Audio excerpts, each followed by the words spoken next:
Bungalows are low-built houses that usually have just one floor. Most bungalows look pretty mundane, but there are some that look absolutely incredible, from extravagant beach bungalows to ones built on island paradises. Join me, I'm counting down 15 of the most luxurious bungalows in the world. Number 15. Huahine Dream Beach House. Airbnb is a go-to spot for vacation rentals, and for those of us who want a bungalow, you can't get much better than the Huahine Dream Beach House. It's located on Huahine Island in French Polynesia, and this home is located right on the beachfront of a turquoise lagoon, and it's fit with luxury amenities such as an outdoor barbecue, island bar, big screen TV, and plenty of appliances. However, at a price of $670 per night, it is certainly on the pricey side. Number 14. The Brazilian Bungalow. So Sotheby's is known for showcasing some of the most expensive houses on the planet, and this Brazilian bungalow is one of the most expensive ones in this repertoire. While the exact price isn't listed on the website due to some privacy concerns, what is certain is that the property is valued in the tens of millions of dollars. That's because this oceanfront setup consists of several bungalows spread throughout a garden in a style that emphasizes open, bright, and comfortable spaces. Between the pool, dining room, living room, TV room, and 2 helipads, the property has you covered for everything you could ever need, making it a fantastic luxury purchase. Number 13. The Casa Ventana. Located in Belize, the beautiful Cayo Espanto is a private island that's home to a grand total of 7 bungalows. All 7 of these things are truly to die for. However, it's the Casa Ventana that, in my opinion, takes the cake for being the best of all of them. This 1-bedroom cabin is located over the water, and it connects to land via a 46-meter-long dock. Coming in at just over 1,100 square feet, this space is sizable and comes equipped with amenities such as a private dock and showers alongside more luxurious add-ons, such as personally curated meals, premium Egyptian cotton linens, a butler's pantry stocked with snacks and beverages, and of course, Turkish bathrobes. Number 12. 6 Cents Bay. So in recent years, Vietnam has become wildly popular as a tourist destination, and 6 Cents Bay is one of the country's most luxurious offerings. At this resort, guests can enjoy private 1,600 square foot water pool villas that feature handmade wooden amenities, a private mini pool, and direct access to the water so you can go for swimming or snorkeling whenever you want.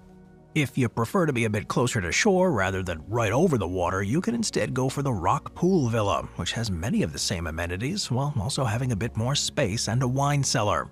However, at about $945 a night, 6 Cents Bay is a little bit more expensive than most other accommodations in the country. Number 11. The Sandbanks Bungalow. So when you think of the world's most expensive homes, massive multi-story mansions are probably what comes to your mind. However, in 2023, a rather modest-looking bungalow sold for a whopping $18 million, making it one of England's most expensive properties.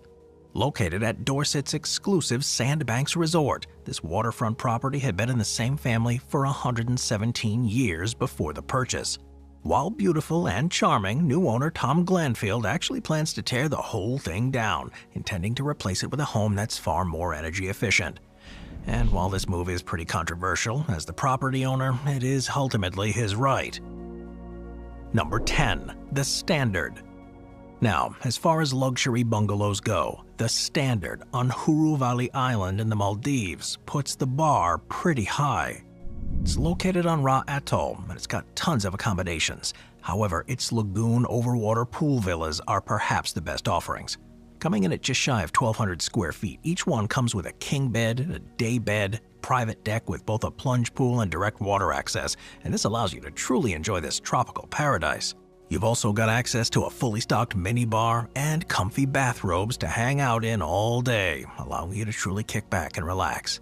If you'd prefer to not have your bungalow be above water, you can also opt for one of the Standard's beach bungalows. While similar in many ways to the overwater bungalows, you get a few extra perks. These include an additional 300 square feet of floor space, a deck with sun loungers and a plunge pool, an open-air bathroom with a giant bathtub, double vanity sinks, bath accessories, and more. The hotel is also flush with activities, and this includes diving excursions, and hydrotherapy oasis, and a spa with a steam room, yoga room, and private treatment rooms. But above all, there's plenty of water sports here to keep you entertained. Those range from more relaxed offerings such as stand-up paddleboarding, windsurfing, and kite surfing to more extreme sports such as water skiing, wakeboarding, monoskiing, tubing, and kayaking. Once the activities are over though, and it's time for a meal, you can dine at some truly incredible food establishments. That's because the hotel has several restaurants including Kula, Todis, Juice Cafe, Guda Guda, Barbecue Shack, and the Beru Bar. These all range from a barbecue at the beach with Maldivian cuisine to fine dining, making this hotel a great place to visit for people of all tastes and palates. Number 9. Mnemba Island. So when it comes to vacationing on the African continent, Tanzania is at the top of many travelers' bucket lists. Between the country's incredible safaris and its trails up to the top of Mount Kilimanjaro, Tanzania's got plenty to offer. Yet for those who are the beach types, the country may seem to be lacking at first glance. However, those who have been to Mnemba Island would disagree. That's because this private island is home to the And Beyond Resort. Hosting a luxurious set of 12 villas, the premises themselves have tons of amenities. For the price of between $2,100 and $3,000 per person per night, you get a slate of activities that include 2 scuba dives per day, snorkeling, sea kayaking, catch and release fishing, and stand-up paddleboarding. This alongside more specialized activities such as a sundown cruise in a traditional dhow boat and African Foundation community visits. However, the resort has been closed for a rather long period of time and only recently reopened on October 1st of this year. This is because both it and its characteristic bandas were undergoing a slew of renovations. Among other things, these bandas have now been redesigned to resemble a nautilus seashell. The resort has also built an all-new diving center and an all-new wellness banda equipped with 2 spa treatment rooms and a yoga deck. Now, if that wasn't cool enough, the island has also made a concerted effort to be a bit more outward-looking. After all, there are now some new sustainability initiatives to lessen the island's impact on the environment. These include the installation of solar power throughout the lodge and the addition of Oceans Without Borders Interpretive Center. The center is pretty interesting as it allows guests to engage in conservation and community-focused projects in and around the Mnemba Atoll. As such, if you choose, your vacation can be more than just about relaxation. So if you want a vacation experience that's pretty memorable and a bit off the beaten path, book a bungalow here on Mnemba Island. Number 8. The Maraca. If you're looking to sleep with the fishes but don't want to deal with a mafia hitman, then the Maraca is the place for you. It's located in the Maldives. It became one of the world's first underwater hotels after it opened in November of 2018. It's connected by a long jetty to the Hilton's Conrad Maldives Rangali Island Resort. It's got every luxury necessary for a top-tier vacation. The journey begins from the airport, where you'll be escorted to the Maraca via either a private seaplane or a seaboat. From there, you can enjoy a private floating room that has an outdoor deck, infinity pool, a tub facing the ocean, a gym, a 24-hour butler, a private chef, a security detail, an on-call fitness trainer to access spa treatments, and private jet skis. Yet what really makes the Maraca stand apart is not all of those features, but the fact that it has an underwater bedroom. It's located about 5 meters down underwater. It's a 180-degree curved acrylic dome surrounded by floor-to-ceiling acrylic windows that give you a clear view of the fish outside. Yet, while the Maraca may sound like a dream vacation to some, chances are that you don't have the money to afford it. That's because at a price of about $50,000 for just one night, it is one of the world's most elite hotel rooms and is far out of reach of most people. However, it is worth mentioning that the Conrad Maldives Rangali Island Resort also has rooms available for those who don't want to spend a fortune on just one night's accommodation. Featuring a sunlit master bedroom with floor-to-ceiling glass windows and a connecting second bedroom with twin beds and built-in wardrobes, it offers you the opportunity to relax and lay in the lap of luxury for the more reasonable price of $1,300 per night.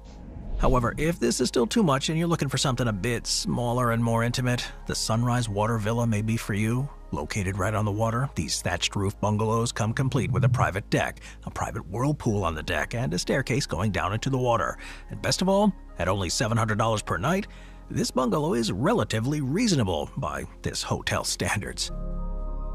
Moving on to number 7, Cuxlautenen Arctic Resort.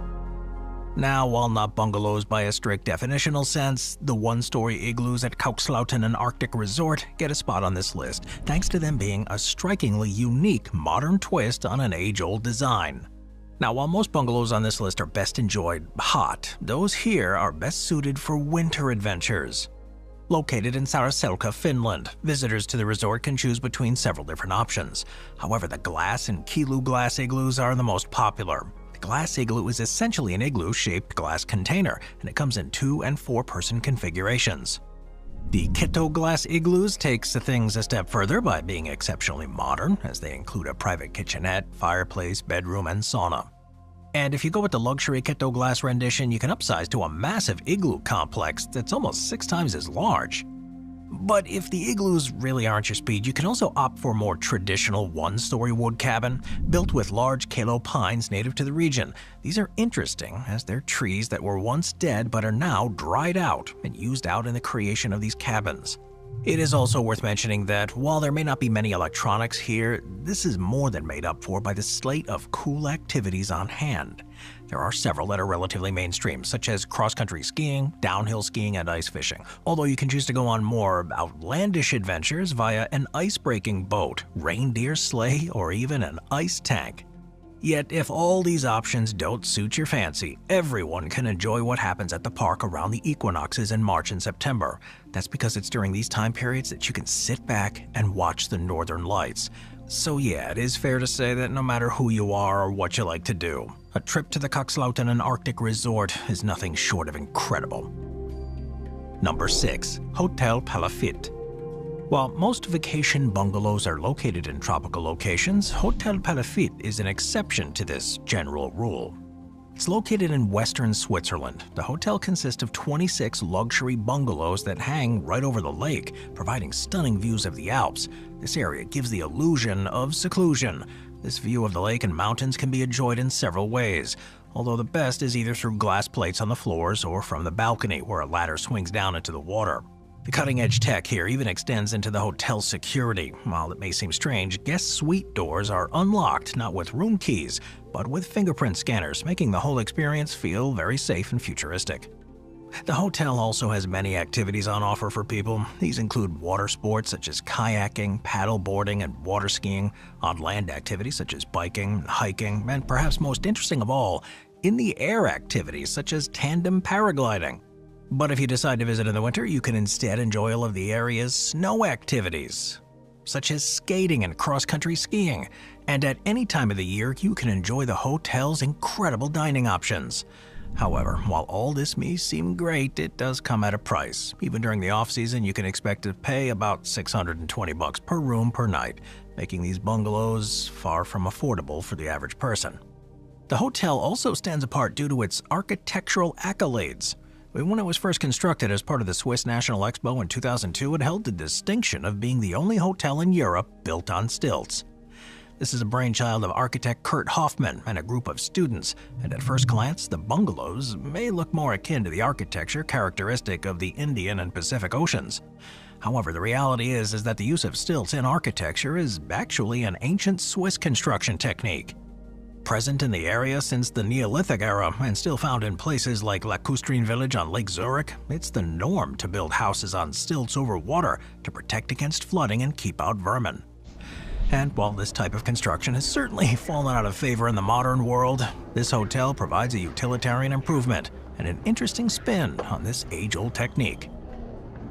Number 5. Villa Encanto. At a price of $14 million, Villa Encanto ain't cheap. However, if you want a bungalow complex all to yourself that's extremely upper crust, then there are a few options out there that match up to it. It's located on the shores of Puerto Vallarta in Mexico. This property was built in 2006 and it spans across an impressive 195,000 square feet. In total, the villa consists of 10 exquisitely designed bedrooms and 5 dedicated service quarters, allowing you to keep staff on hand. And it's also got world-class amenities too that include a rejuvenating spa, 3 pools, a barbecue area, a stylish lounge, a vibrant entertainment room, and a private beachfront. The main residence, which is known as Casa Caracol, has a stone facade, a spacious living area, a gourmet kitchen, a grand living room, a dining room, and a cozy study. Attached to it is an expansive outdoor living area complete with a dining table for 10, a lounge area that's perfect for suntanning, and of course, the ubiquitous infinity pool. However, it's Casa Tormenta that's the undisputed best spot on the property for events. This exceptional space features a dedicated playroom and an expansive outdoor play area, plus an inviting bar space and tons of structural ability. After all, it's able to withstand Category 4 hurricanes. Better known in America as a Mexican sweat lodge, it's a space where meditation and ceremonies can be held in an open-air environment. Traditionally, it was practiced by the indigenous peoples of Mexico, and it was intended to be a cleansing and healing ritual for warriors to engage in and before going into war. And in recent years, it's become more popular, especially amongst tourists looking for a spiritual experience. Now, there are many shamans who will lead these rituals, so if Tezmacal is your thing, you can engage in it on this property. So, if you're looking for a Mexican vacation property that's truly unrivaled, you can't do much better than the Villa Encanto. Number 4. Calala Island. Located off the coast of Nicaragua, Tim and Sarah Wickham purchased the Calala Island from the Nicaraguan government in 1997. From there, they quickly got to work developing it into an all-inclusive private resort. It's now home to 6 guest bungalows at the beachfront that can accommodate up to 12 people at a time. It's meant to straddle the line between super luxurious and eco-friendly. It's not the type of opulence that comes to mind when you think about a luxury hotel. After all, Calala Island has no air conditioning or marble floors. However, what it lacks in opulence, it makes up for in seclusion. You see, Calala Island puts a very big emphasis on sustainability and supporting the local economy. Everything on the island, from the accommodations to the communal areas, was designed with the intention of being easy to one day discard. While this may sound strange, the thinking behind this is that by building things in this easy-to-discard way, the island could be returned to the way the owners found it when the hotel eventually closes its doors. In the spirit of this idea, a few things are a bit different about Calala Island. Now, beyond the lack of air conditioning, all electricity is provided by solar panels. All the food and drink is also sourced from local communities, and the resort staff is hired from local villages. Calala Island is also known for having top-tier service. While you won't have access to a private butler, as you will at other resorts, what you do have are staff that are consistently attending to you. So much so that even travelers who have had butlers in other hotels have commented that the service at Calala Island was better. Now, that's not to say there aren't a few downsides. After all, the lack of air conditioning means that things do run a bit hot, and due to the low-impact setup, there are a fair number of flies. Well, further still, the atmosphere of the island has been described as having a summer camp vibe, meaning that while it is secluded, it's not a great spot for those who are antisocial. However, if you can get past those discrepancies, then between its 25 staff, bar, 2 restaurants, and helipad, Calala Island is the perfect place for you. However, at a price of about $3,700 a night, it is far out of the price range of the average Joe. Number 3. Bungalow Heaven. Until the year 1900, the bungalow really wasn't a popular style choice. You see, in the 1800s, Victorian architecture was all the rage in North America. However, this rather ornate style of home building was a bit out of price point for the middle class, and by the 1900s, there was a strong demand for affordable, well-constructed housing. Characterized by their iconic low-pitched rooflines, overhanging eaves, handcrafted wood and stonework, and picturesque porches, the Craftsman bungalows provided solid, durable housing for Americans and Canadians alike. However, unlike the increasingly boilerplate designs of industry that prioritized function over form, bungalows still had a bit of character. In fact, the arts and crafts movement stood in opposition to the increasing industrialization of the time, instead emphasizing the artistry of individual craftsmen and the subtle beauty of nature. The bungalows of Bungalow Heaven were made to reflect these principles through their unique architectural details and the wide use of natural and native materials.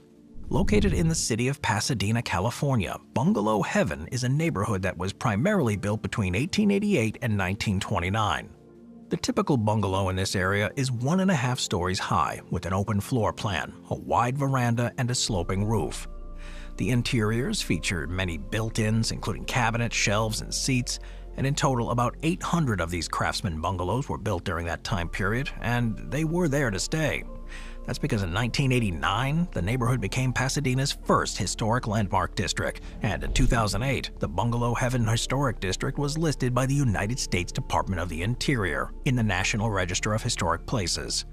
Now, while Bungalow Heaven may have been meant to be a middle-class haven, what's interesting is that these homes are now far out of reach for the average resident of Pasadena. At the time of writing this, the latest listings from the neighborhood were between the $800,000 to $850,000 range, and given the fact that the median household income in Pasadena made about $98,000 per year in 2023, owning one of these homes would be near impossible for many. According to most banks and financial institutions, you shouldn't spend more than a third of your income on your mortgage, and following that math, it would take the average couple about 25 years to buy one of these homes. While we may have gotten used to this level of spending, boy, I hope not, it's worth noting that at the time these homes were built, the average family would only need about 5 years to pay off a home. This puts these bungalows in a curious position. While once meant to be symbols of the middle class, they are now, by the standards of most working people, a luxury. Whether or not this is indicative of wider societal issues that's a problem, I'll leave that up to you to decide. Number 2. Raiatea. In recent years, the over-the-ocean bungalow has become a popular sell amongst luxury tourists. Interestingly, it is said that the first people to actually put this concept into action as a hotel were a trio of Americans, known as the Bali High Boys. They consisted of stockbroker Jay Carlisle, lawyer Hugh Kelly, and salesman Don Mook McCallum. Tired of the conservative slog of Dwight D. Eisenhower's corporate America, they wanted something different for themselves. Inspired by James A. Michener's Tales of the South Pacific, they decided to take the plunge and set up shop in Tahiti. Now, in order to get there, Hugh crewed a yacht across the Pacific. There, they found a vanilla plantation on the island of Moorea, and unfortunately for the three men, very soon after acquiring the property, the price of vanilla crashed. Dejected, they looked for a new opportunity. Unfortunately for them, they met a local politician with a rundown hotel, and with the help of their negotiation and sales skills, made a deal, securing a set of 5-year visas alongside 4 beat-up bungalows that they planned to turn into new luxury accommodations. Now, it's worth noting at this point, Tahiti really wasn't on the map. After all, in the age of pre-jet travel, it was a pretty hard place to get to. However, in 1962, a photographer from Life magazine visited the boys. While he had planned to stay at their place for a night, he ended up sticking around for 3 weeks. They were then featured living the good life in the December issue of the magazine, making the Bali High Boys overnight celebrities. This new celebrity status brought in a lot of new visitors, and soon they expanded their humble offerings on Moorea into a larger operation. Soon, the resort expanded into 65 units, and over time, they continually bought more properties. However, it was in 1967 that they made their iconic innovation, an overwater bungalow in the lagoon of Raiatea. Inspired by the traditional Polynesian thatched roof huts, they built 3 on the water's edge to give their guests direct lagoon access. This type of accommodation exploded in popularity. Today, the design has gotten so popular that there are more than 900 overwater bungalows scattered across Tahiti. Most are incredibly luxurious, featuring top-tier amenities and interesting touches. And as you might imagine, big names have gotten into the business, and now new hotels such as the Intercontinental Bora Bora offer more luxurious accommodations than what was offered by the Bali High Boys. Number 1. Petite St. Vincent. Those of you who are geography buffs, you've almost certainly heard of St. Vincent and the Grenadines. It's located in the South Pacific. It is the bane of all trivia players, as its small size and location makes it tricky to spot and point out on a map. However, if you zoom in even further, you can find a private island that is far less famous, yet far more exclusive than its larger cousin. Known as Petite St. Vincent, or PSV for short, it's a small island located within the larger country. Now, the reason why PSV is private is kind of an interesting one. Back in 1963, PSV was still an uninhabited green dot on an endless blue map, and it was in that year that 2 ex-US Air Force flying buddies hatched up an idea. After buying a 23-meter-long wooden schooner, they decided to start, of all things, a yacht chartering business. After spending a few months getting to know their boat, their first paying customer turned out to be an Ohio businessman named H.W. Nichols. Mr. Nichols, however, wasn't just there for pleasure. Rather, he was on a mission to locate and buy a private tropical island on which he could build a small hotel. With this goal in mind, 3 men set sail to explore the Grenadines, which at the time were home to at least 24 undeveloped islands of varying sizes. Now, at some point in the voyage, the team docked at the north shore of a serrated emerald island called Petite Martinique. This island wasn't for the taking, after all it was first settled in 1700. However, on the other side of the channel sat another island shaped like a 1970s fretless heavy metal guitar. It was perfect for Mr. Nichols' purposes. Completely untouched and undeveloped, it offered protection from the Atlantic Ocean's winds and waves coming out of the east. Nichols then hired a Swedish architect to build the hotel, and in keeping with the men's promise to the former owner, he agreed to build the hotel's 22 cottages, main reception, and pavilion in a traditional West Indian style. This not only meant that all the buildings would be bungalows, it also led to them being built with features such as exposed stone walls, wood that was sourced on site, pitched roofs, terracotta and limestone tile, and floor-to-ceiling archways. The layout was also kind of revolutionary. It was using a doctrine known as disconnected connectedness. The cottages were scattered in different locations based on sunshine and topography. Some were on hillsides, some on cliffs, and others right by the ocean. The architect's ultimate goal was to isolate each cottage from the others while also intertwining them with the island's beaches, bars, restaurants, and amenities. Now, while the classical elements such as the cottages, tiling, and systems of running the place remain, new furniture and appliances have been retrofitted in. In recent years, a few cool amenities have also been added, with these including one of only 2 Jean-Mike Cousteau dive centers worldwide and 5-star dining at one's beck and call. If you're interested in going here, though, you'll have to jump through a couple of hoops. First and foremost, it's getting there is a challenge. Since it doesn't have the space or topography for a runway, it's got to be reached by boat. While this puts those without a boat at a distinct disadvantage, most guests use a different route, flying into Barbados, connecting to Union Island, and then having one of Petite St. Vincent's private captains pick them up in a yacht. It is also kind of expensive. After all, at about $1,700 a night, it ain't a cheap place to stay. Yet if money really isn't an object for you and you want to live like someone with old money, then PSV is the place for you. Thanks for watching, everybody. I'll see you next time. Thank you to our channel members.